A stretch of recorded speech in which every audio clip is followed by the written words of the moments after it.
Hello, and welcome to AuthorFest. I'm Jonathan Karp, the president and CEO of Simon & Schuster. And we created this event as a way of bringing authors directly to book festival goers across America to answer questions and engage in conversations with readers about their work. Tonight, I am delighted to welcome two of Simon & Schuster's most beloved and acclaimed authors, Jon Irving and Jason Reynolds. Jon Irving is one of the greatest writers in the world. Now, I know that's a strong statement to make, but you don't have to take my word for it. Here's how an international array of book reviewers have described his work. From Time magazine, it is impossible to imagine the American or international literary landscape without Jon Irving. He is as close to one gets to a contemporary Dickens in the scope of his celebrity and the level of his achievement. From Time Out in London, wickedly knowing, mischievously postmodern, and magical realist. From the Globe and Mail in Toronto, Irving offers a faith in patient storytelling and the conviction that narrative hunger is a part of our essence. From Le Monde in Paris, more than 40 years after Garp, thanks to his devastating irony, quiet provocation, comic obsessions, priapic debauchery, sex and neuroses on all levels, Jon Irving remains unrivaled. From De Groene Amsterdammer in Amsterdam, Irving's sometimes burlesque but always moving novels are first a plea for mercy and tolerance. And from Der Spiegel in Hamburg, when reading an Irving novel, the outside world becomes just a distraction and real life happens inside the reader's head. Over the summer, I received a subpoena in the U.S. District Court to testify there at a trial about the book publishing business. And during cross-examination, the Department of Justice's lawyer asked me if Jon Irving is my favorite author. And under oath and without any kind of hesitation, I affirmed that Jon is indeed my favorite writer. He is the author whose books made me love fiction. 33 years ago, I applied for a job at Random House as an editorial assistant, in part because Random House was Jon Irving's first publisher. I also testified in U.S. District Court that his new novel, The Last Chairlift, is among the very best of the 15 novels that he's written.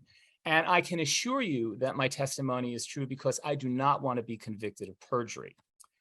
Now, Jason Reynolds is also one of the greatest writers in the world, specifically the world of children's literature, to which he has contributed 17 award-winning and best-selling books, including the #1 bestseller, Long Way Down, Look Both Ways, Ain't Burned All That Bright, and his latest bestseller, Stunt Boy, In the Meantime. His works have been called lyrical masterpieces, pitch perfect, pure gold, and breathtaking. He's the recipient of a Newbery Honor, a Prince Honor, an NAACP Image Award, the Schneider Family Book Award, the Kirkus Prize, the Mystery of Writers America Edgar Award, and multiple Coretta Scott King honors. According to a recent profile in The New Yorker, Jason's ability to connect his own experiences with those of the young people he writes for and to address his readers with patience and respect has made him a superstar in the world of children's lit. The Library of Congress has named him the National Ambassador for Young People's Literature for 3 terms, which is unprecedented. And this role has enabled him to use his extraordinary charisma and love of poetry and storytelling to reach audiences of children who might not otherwise be interested in books. He's been called an exceptionally perceptive chronicler of what it means to be a Black teen in America. Jason has said, "I write to Black children, but I write for all children." I can testify personally to the universality of Jason's appeal. When I was preparing for this event one night, my 9-year-old son saw a copy of Stunt Boy In the Meantime on my table, and he asked me if he could read it. And he was immediately captivated by it. And when I asked my son why, he said, and this is a direct quote, "Because it's funny and I like Stunt Boy, even though he's not really a superhero." My colleagues in the children's division of Simon & Schuster are incredibly proud and grateful to be the publisher of Jason's work, because we all know that his books are helping to establish a new generation of readers. Jon and Jason, thank you for joining us. Thank you. And Jason, I will start with you. You both write about the ways in which young identities are formed and forged. So why does this subject appeal to you? It's such an interesting. First, let me just say thank you for having me, Mr. Irving. I guess I don't really know what to say to you except for thanks for all of your work, and I've stolen enough from you throughout the years, so I feel like this is the least I can do is let you know how grateful I am. Um, I think for me, I think that there is something really interesting about that age, about sort of writing about the identities of young people, because their identities are changing at a faster pace, and there's something really fresh about their lives because they're experiencing things for the first time. And I think once you get past a certain point, sure, there are still moments in my life that feel brand new, but there are less of them, right? And life sort of becomes a bit rote in certain ways.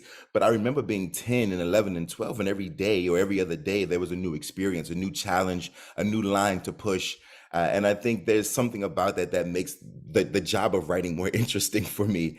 And I think that's why and also I'm stuck in that space emotionally and mentally. I'm always going to be between the ages of 10 and 16. I think we all are, by the way. I think that sort of our sort of cheeky natures, if we're allowed to let them out, are really sort of, crystallize in that particular juncture of our lives. And I'm grateful for that. I want to hold on to that part of myself. And so I continue to write about it as a way to sort of pay homage to it and also hold on to it for as long as possible. Thanks. Jon? Well, childhood and adolescence, I think, are so formative for all of us. But it was an especially formative time for me. Coincidentally, I read the two writers who most influenced me as a writer and made me want to be a writer when I was only a teenager. And I began trying to write fiction myself at the same time I started wrestling. And these were the only things in my life up to that point that I had been somewhat successful at, and formative in this way too. But why this subject appeals to me so much as a writer, I think, is that it's both comic and tragic. Mm-hmm. But what happens to you in childhood, and especially in early adolescence, it's the comedy and tragedy together that has always appealed to me.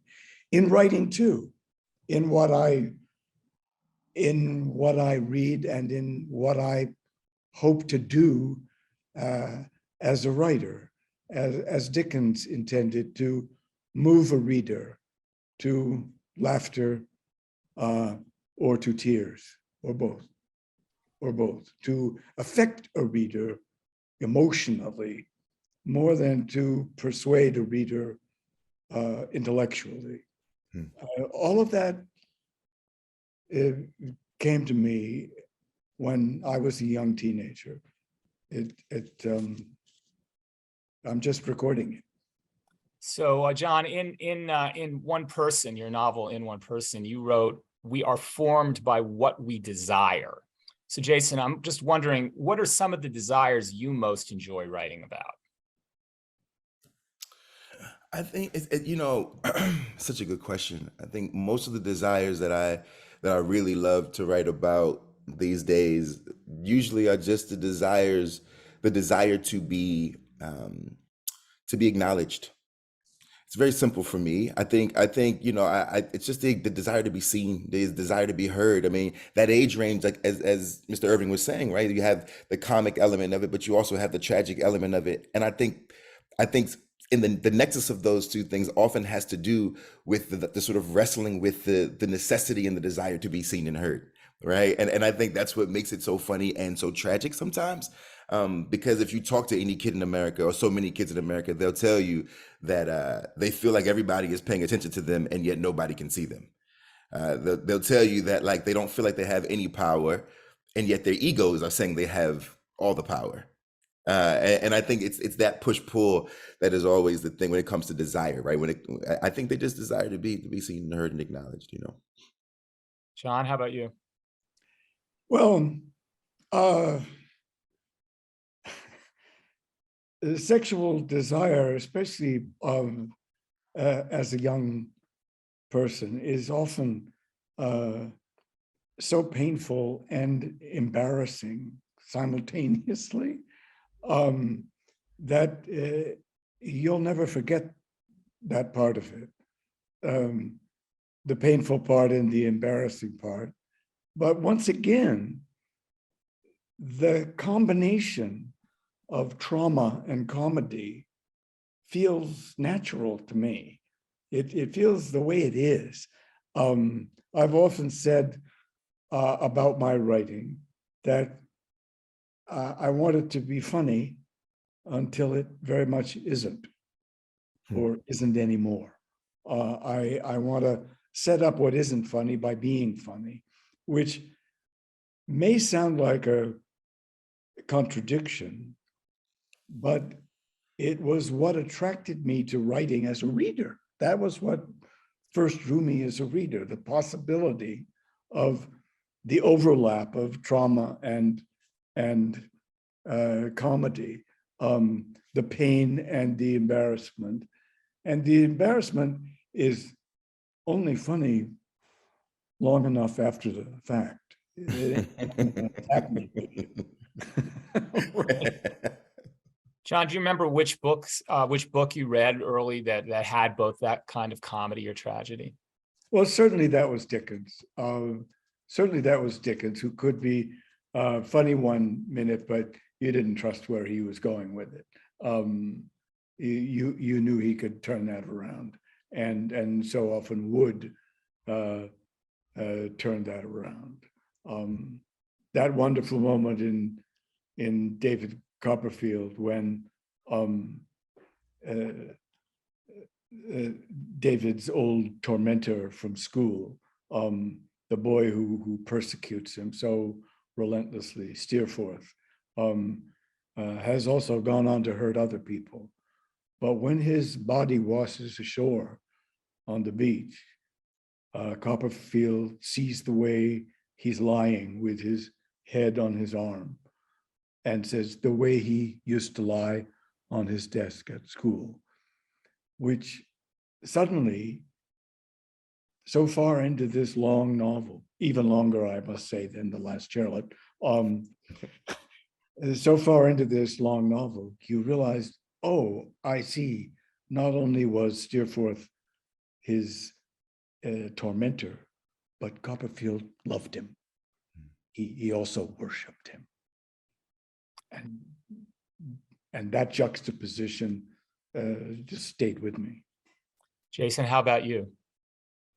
Galvanizing book? Oh, oof, there's so many. I mean, Black Boy by Richard Wright is up there. Sula is up there, right? I mean, you take a character like Sula, you root for,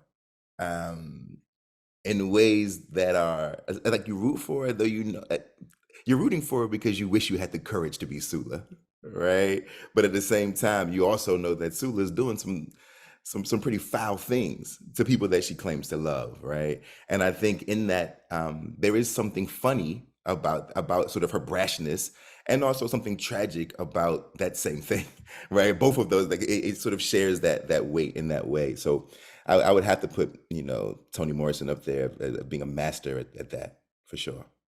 Well, that actually makes me want to ask you both a question about the likability of the characters that you create. Jon, years ago, and I don't even remember where I read it, but and this might be an apocryphal story, I might have gotten it wrong. You were quoted saying that after your first 3 novels, you decided that you only wanted to write about people who you really liked, or who you thought the reader could feel compassion for. So the question I have for both of you is, how do you deal with unlikable characters, and how do you get across the idea that characters who you want to like might do things that are unappealing? To me, it's essential.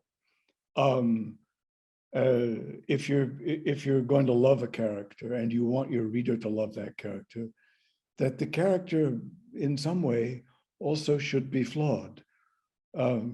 If the character is flawed, that's what makes that character human. The danger of Dr. Larch, the obstetrician gynecologist doctor at the orphanage in St. Cloud's, in the Cider House Rules. The danger in him was to make him too much of a hero. He is my hero, risking performing an abortion at a time when he could go to jail or face a fine or both, to help those women. But there had to be something wrong with him. He had to be affected by everything he did. And so to me, the ether addiction was natural.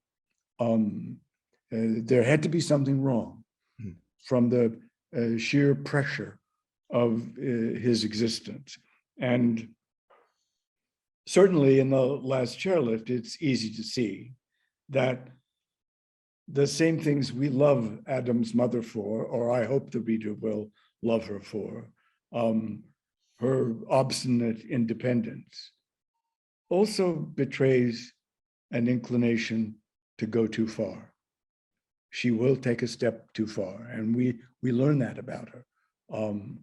We learn that she will overstep the rules to a point that sometimes we think, oh no, that's more than independent. That's just plain bad. That's just plain wrong.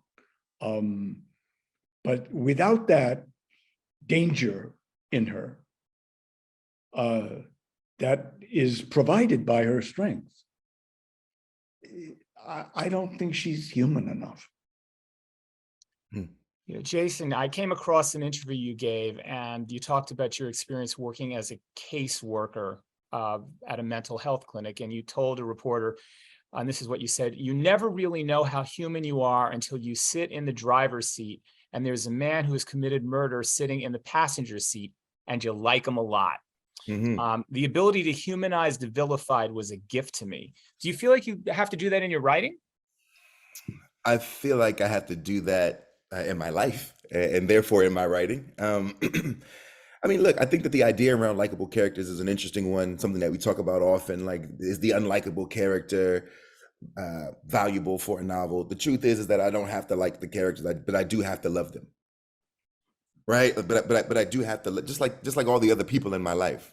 I have siblings whom I sometimes don't like because they do things that are human, and their humanity presses upon my own and makes things inconvenient for me, right?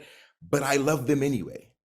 And these moments, these human moments, are what make our lives interesting, and what make our lives worth it, and what makes our relationships what they are, right? Because I have to make conscientious choices to love this person consistently despite themselves, right? So for me, when I think about my characters, I just like Mr. Irving, right? I just want to write flawed people because people tend to be flawed.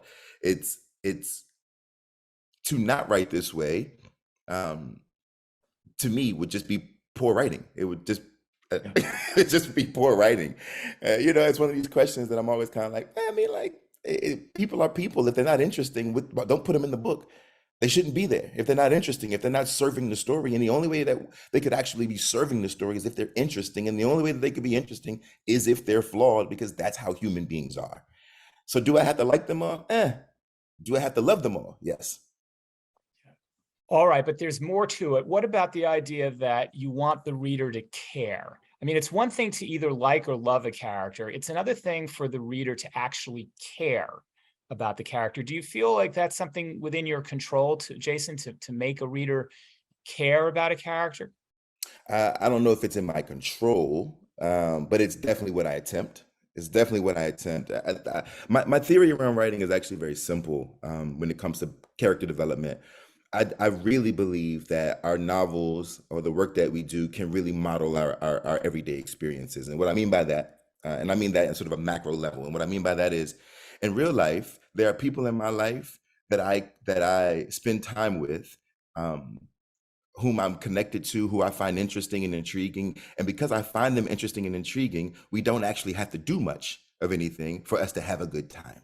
Right. And so I try to develop characters that are that rich and that are that much depth, so that just in case this is a story with not a sort of bang and crash plot line, a reader will still want to spend some time with these human beings on the page. My theory is that if you write characters, you're actually writing caricatures of humans. So I try to write humans, right? I try to write humans, and in hopes that the reader will care, will recognize the humanity in these people. That's great. I mean, Jon, is there any kind of a craft in terms of making readers care about characters? Do you think that there's something that as a writer you can do to make them care? I think you want your reader to be afraid for Mhm. the characters you want them to love, as most of us are naturally afraid of losing the people we love. Um, I say that as a committed worst case scenario writer. At the same time, I hope I've made characters that you're emotionally invested in. I set up the signals that they're vulnerable, that something's going to happen. It sounds perverse. Maybe it is perverse that I conspire to make bad things happen to good people. They do. That's true, but it's also what we most fear. I was giving a reading one time, and an audience. There was an audience Q&A, and when someone in the audience realized that I'd come with my then 14, almost 15-year-old son, Colin, who had read The World According to Karp when he was only 12 or 13. I was worried about that. It seemed kind of young at the time. And the young woman in the audience knew who Colin was. She'd seen him come in with me, and she put him on the spot. She said, "Is your dad Karp? Is that his life? Is that how you've grown up or how you live?" And I thought, oh, poor Colin. What's he going to do? Well, I should have trusted him. We talked about the novel when he read it in manuscript, but he said, no, that Karp isn't my dad. That isn't our life. He doesn't write about us or him. He writes about what he's afraid of. Yes. Something happening to us. Well, actually, that was one of the questions that was sent in by one of the Kentucky Book Festival. Actually, wanted to know, what are you afraid to write, and will you write it one day? And Jason, that was a question for you. So, what are you afraid of, and will you write it one day? I don't know. It's a good question. I'm not like, I'm working on this novel for adults, and there are some things that I don't want to talk about because I don't want to spoil it all. And but there are some things in that novel that that made me a bit reticent. There's some things in that. I don't want to really go into. I apologize to the person who asked that question, but there are some things that have given me some pause in that novel. But I've decided to press forward and write it anyway, and let the chips fall where they may, because it's honest for the novel, right? It's honest to the work that I'm doing in this particular story.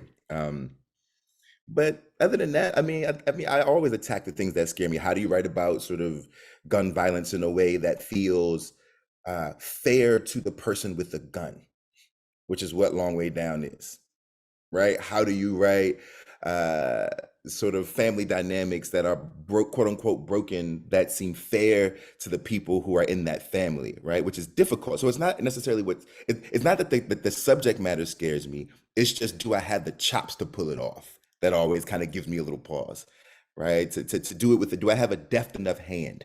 Is what kind of like, can I do this? Am I John Irving, right? Like, can I swing this? But I go for it, and it works itself out. Shout out to the editors. You know what I mean? We Well, figure it out. Jason, I read Long Way Down, and you can definitely swing this. That is a great book. And actually, there are ghosts in that book. And since John's novel, The Last Chairlift, is also a ghost story, I would like to ask both of you, and John, I'll start with you. What is the deal? Do you believe in ghosts, and why are you compelled to write about them? Because you have written about them before, and they're back. Yeah, they're back. They're back, more of them than there used to be. They first showed up, or a ghost first showed up in A Prayer for Owen Meany, a slight, not even a sighting, more of a presence. That ghost was. There was definitely a ghost in one person. Speaking as a non-religious person, I have to say that ghosts are, as far as I can credibly imagine, the spiritual world. I don't deny the presence of ghosts. I don't deny. I have many rational and reasonable friends who you wouldn't instantly judge as, that's the sort of person who sees ghosts, in some sort of dismissive way. I've personally not had a ghost sighting, and I'm very disappointed that I haven't. But I know people very well who have had those experiences, and I don't doubt that I don't doubt that they're real. And so that is a credible part of the spiritual world to me. As one of my characters in The Last Chairlift says, if you love someone, ghosts or no ghosts, you're gonna go on seeing them. They're not gonna go away. Well, everyone who's lost someone knows that they don't go away. They don't go away. Jason? Sure. I mean, there are, yes, on many levels. I think, and culturally, there's belief in ancestors and sort of ancestral presence that I believe in. But also, I just really think that everything sticks on you, right? I think that there are ghosts that exist in sort of the ideas of a spirit, of a sort of spiritual nature. But I also think that, like, my mother haunts me every day, and she lives around the corner, right? But but I can hear her in my ear every day. Everything I do, I can feel her right on my shoulder saying, how I taught you to do these things, or that this ain't the way, and you're about to step in it, and better, right? Like, or teachers, the ones who have been good to me and the ones who have not been good to me, haunt me. And they're alive, right? But they're always there. And I think that's sort of one of the most interesting parts of humanity, is that the human experience, is that, like, so many of our interactions stick. They just kind of stick on you. This moment will stick on me. There's something that's going to be said tonight that will stick on me and that will haunt me moving forward. I don't think haunting always has to be a spooky thing. I think it can be fortifying. I think we can call it conscience, and things of that nature. So. Well, I have to tell you, when you talk about hearing your mother's voice, I edited Mario Puzo, and he told me that whenever Don Corleone spoke, whenever the Godfather spoke, he was hearing the voice of his mother, which I always found rather amazing, because I never thought of, Mario Puzo's mother when I read The Godfather. Anyway, so you've both been quite prolific. Jason, you are the author or co-author of 19 books. John, as I mentioned, The Last Chairlift is novel number 15 for you. And so what I'm wondering is, how often do you want your work to have a moral or political objective? Do you want it every time out? Jason, why don't you go first on this one? Never. That's never my objective. That's the way my books get talked about, right? But I don't, that's not on me, right? Once the book is out in the world, it's none of my business. Like that's that, you know what I mean? But in terms of sort of my intention, I never come to the table with any sort of moral or any of that. I live a political life because I live here and I'm a black man in America moving around, and that is what it is, right? But I'm never sort of intentionally trying to be heavy-handed or didactic about really anything. My whole thing is just to bear witness to the lives of the people that I'm writing about and the people who might just be reading these books. I'm not a teacher. I'm not even a parent. I'm not trying to teach any lessons. They have other people in their lives for that. If they get lessons from it, that's okay, right? That's what art does. That's what art does. But I'm just trying to tell a good story and bear witness to the lives of these kids. It's very simple for me in that way. Jon, how about you? Well, by my count, I'm guessing slightly more than half of my novels have a social conscience. What I mean by that is that they do take a polemical or a political side of something. They pick a side. But it's, even in the case of slightly more than half, even in the case of those novels that do take a polemical or political position, it wasn't the primary reason I thought of the story. The trajectory of the story itself and the characters came first. Mm-hmm. You have to be in the story and writing it before it occurs to you who it's really for.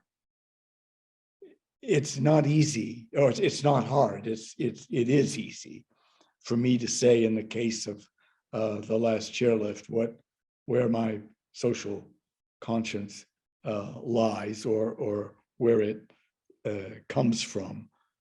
I wanted to create a trans woman hero for my trans daughter Eva, because Eva is my hero. But that consciousness didn't occur until I started the storyline for which had pre-existed the moment that I began. Then it quickly, from the first appearance of that trans character, I thought, well, this is your hero. This is what you're in it for. But it's you realize that on the way. Mm-hmm. I completely agree with Jason that you don't make that choice arbitrarily before you start. That doesn't happen. Not to me. So you've both written about fathers. You've written about absent fathers, present fathers, and I'm wondering how your relationships with your father influenced your fiction. Jason, you want to go first on that one? That's a good question. It is. I gotta say, I never get to talk about my old man because I love my mother so much. She always sort of shows up in my conversations. But this is such a good question, and I'm so grateful that you asked. So my father is no longer alive, but he was. If there was anybody to tell a story or to write a story about, it's this guy. He was one of these. He was the most interesting person I've ever known. And I think he influences me in terms of my storytelling. One, just sheer, he had moxie like nobody's business. He was bold and he was charismatic, and he was kind and he was sensitive. He was the kind of man that you would assume you didn't want to bump into in any dark street, but he was all about like kissing his boys and like. Right, he was very affectionate and very sensitive, but also covered in tattoos from head to toe, and really not about the games. He had all the things, right? He was like motorcycles, and also hugging and kissing his children and making sure that he was being that part of himself as well. And so, if anything, he taught me balance. He taught me like what you see in the books. He taught me fun and humor, which you see in the books. And he taught me sensitivity, specifically as it pertains to writing boys, which I write so much of, but like figuring out how to write boys who are whole, because my father was a whole one of the few men in my life that I can look at and say there's a whole person, good, bad, and everything else, right? But there was a whole person, and so I appreciate that, man. Shout out to the old man. I miss him very, very much. Thank you for sharing that. Jon, how about you? I know that you've talked a little bit about this in the past and written about it, but I still think it's worth talking about. I should just also say that yes, Jason and I have both written about fathers, but we've also both written about coaches, Mm. and we've also both acknowledged those teammates we had who were much better than we ever were. That's another familiar theme. In my case, the missing father makes a repeated appearance. The missing biological father is a part of my life. The wondering about him, the wishing I knew him, the wanting to know more about someone I had no memory of. But I can't separate fathers in my writing or in my life from the persistent presence in my writing of all these beloved stepfathers. I've had wonderful stepfathers in more than one novel, and I had the greatest good fortune of my life when I was a child was to have a wonderful stepfather. When he adopted me, and I had suddenly his name, the name of someone who I sort of instantly loved and who was instantly not like a good father, but a good father and the only father I know. I'm so happy he's still alive, my stepfather, because I keep writing these good stepfathers for him. That's something I'm both conscious of, but it's also unconscious of in the way obsessions are. Mm-hmm. You don't get to choose. Well, there is an extraordinary stepfather in The Last Chairlift, and I won't say anything more except that. And Jon, in the interest of equal time, what about the ways in which your mother influenced your fiction? And then Jason, I'd like you to answer the same question, although I know you've talked about that before. Well, my mother was a major influence on me, and a major character in the lives of most people who knew her. In terms of how formative she was, there's something I overheard her saying to someone else in my family. I don't even remember the context now.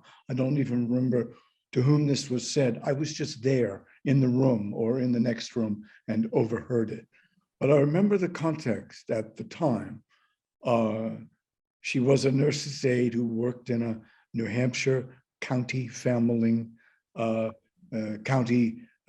counseling service, which largely meant in the days before Roe versus Wade that she did a lot of talking to young, not just unmarried, but underage girls who were pregnant and who were facing the prospect of mandatory childbirth or a illegal, unsafe abortion.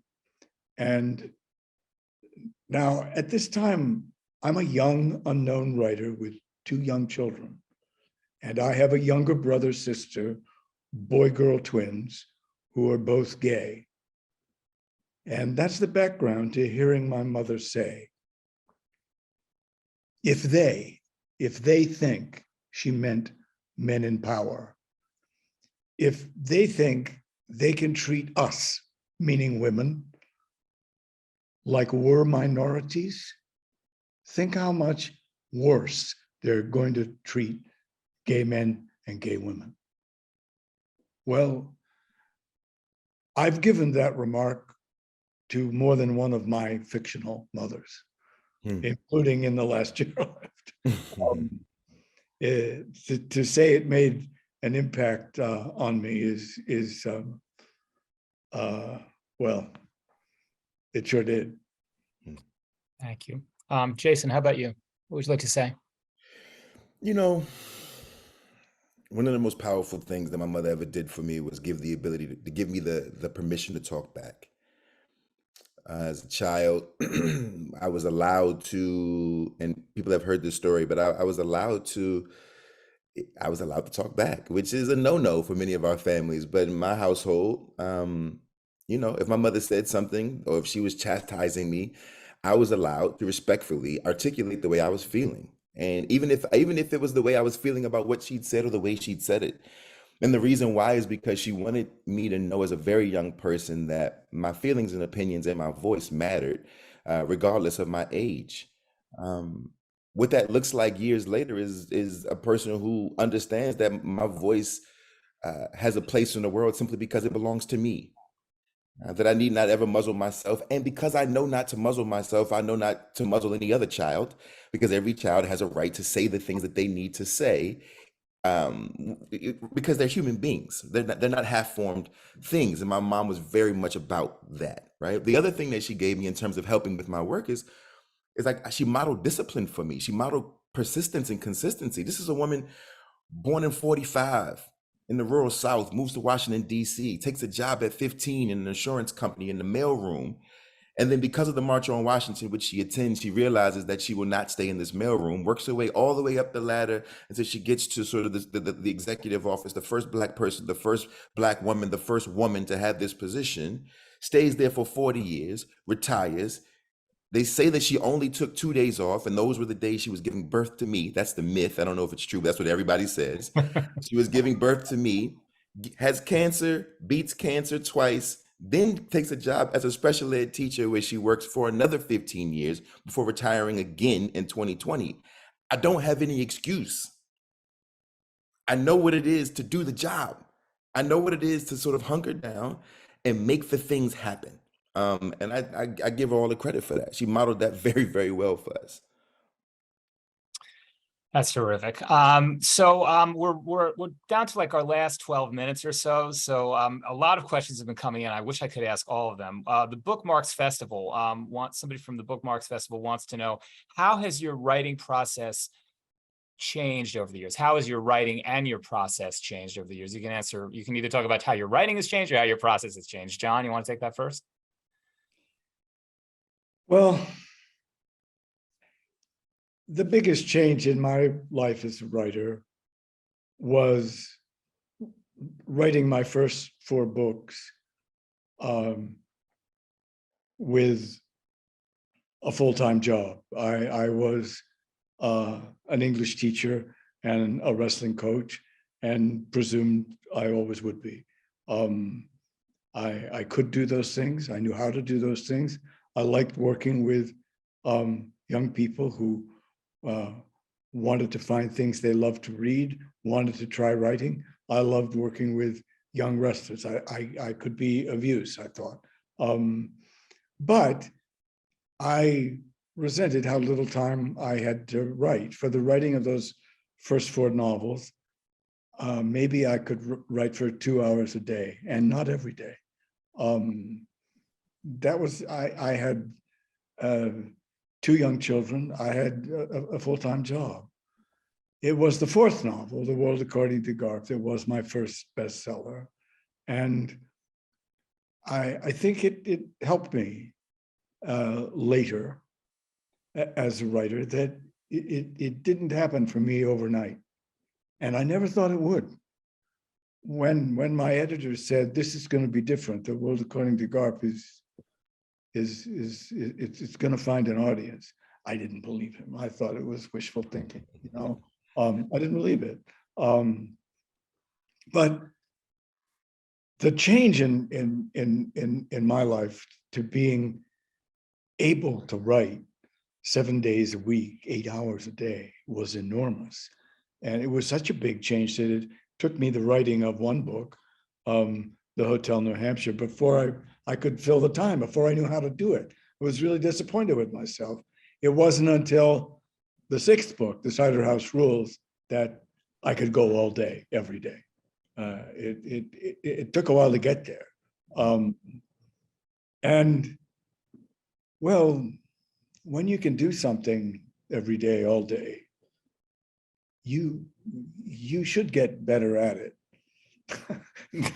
Then you better get better at it than you were when you only had 2 hours a day, right? Jason, how do you think about it? No, I similarly, I worked in a clothing store and was able to quit that job at 31, 30, and then was able sort of to devote my time to the thing I love most.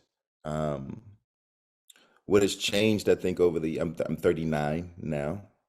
I still feel very young. So like there's a lot of books that are published, but I still feel like I'm finding my voice, you know? I mean, I look at Mr. Irving and what he's accomplished over the course of a lifetime, and I'm like, I just got work to do, and I have, prayerfully some time to continue to develop, and to get better and to push myself to try new things, to like I'm just so like I'm in flux at the moment, right? So like you're asking a question and I'm like, well, I'm kind of in the middle of whatever the change is. I'm sort of experiencing it at this very moment. I feel like whatever's coming for the next decade for me when it comes to my work is going to be different, and I'm excited about that, and I'm looking forward to leaning into whatever that might look like. I will tell you, in terms of process, I can no longer write on the computer, solely on the computer. I can't do it anymore. I have to use a pen and pad, which is a trip for me, just because my generation doesn't do that, right? But it works, and it's more. It feels.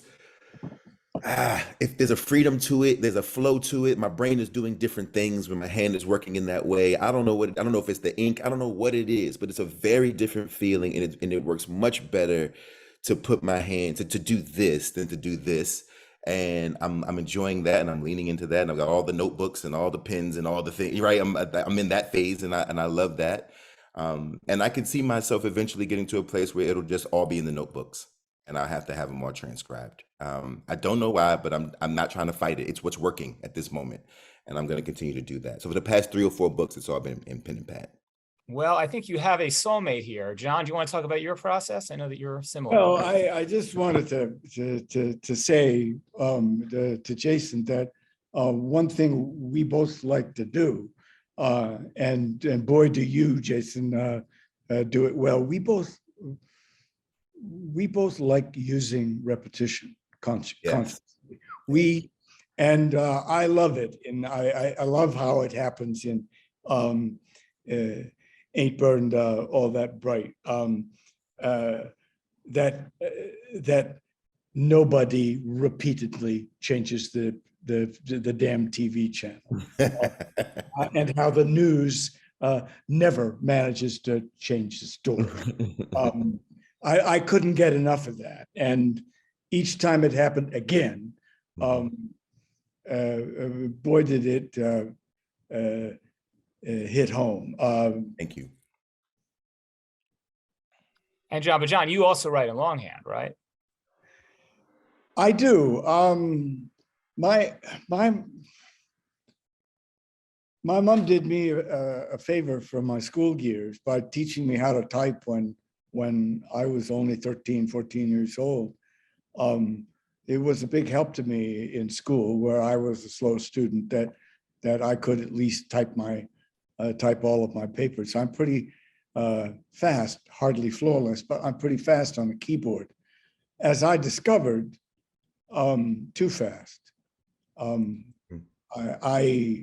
I wouldn't dream of writing a letter in longhand. I love my laptop. I love a keyboard. But when I write fiction or when I write a screenplay, I always write first drafts by hand. And I used to type up the second or third draft before I could afford a typist. And then when I could afford a full-time assistant, it made my handwriting even better because I was consciously writing even slower to be sure she could transcribe me. And that helps too. The slowing down means it feels more like drawing. I love that. Wow. I love that.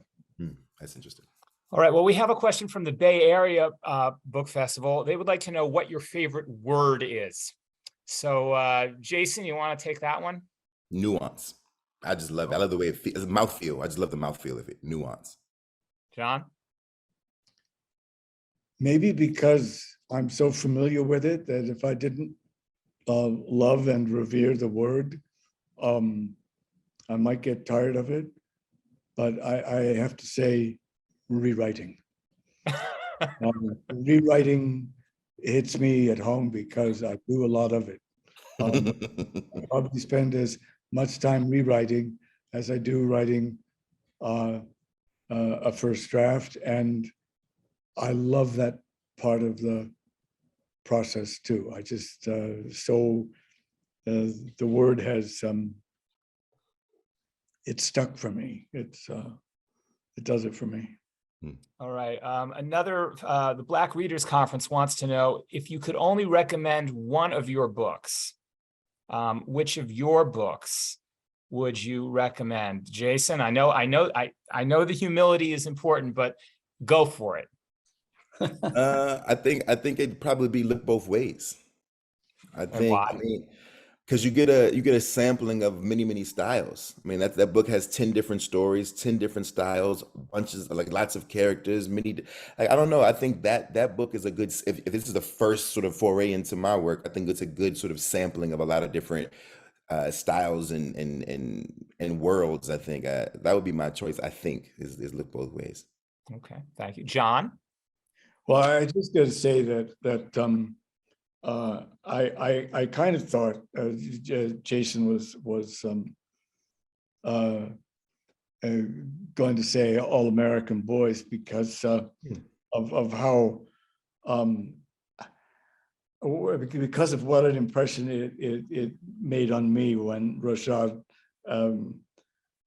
says he felt like the reverse of Clark Kent running into the phone booth to become Superman. Rather, he feels like Superman running into the booth and becoming, with some luck, a much cooler. Yeah.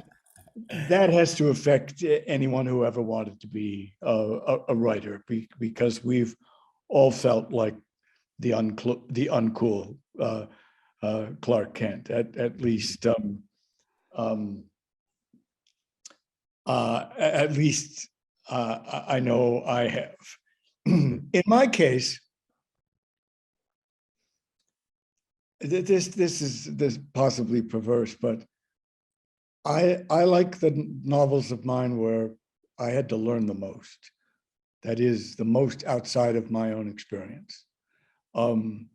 The medical, obstetrical, gynecological detail and language I had to learn for the Cider House Rules.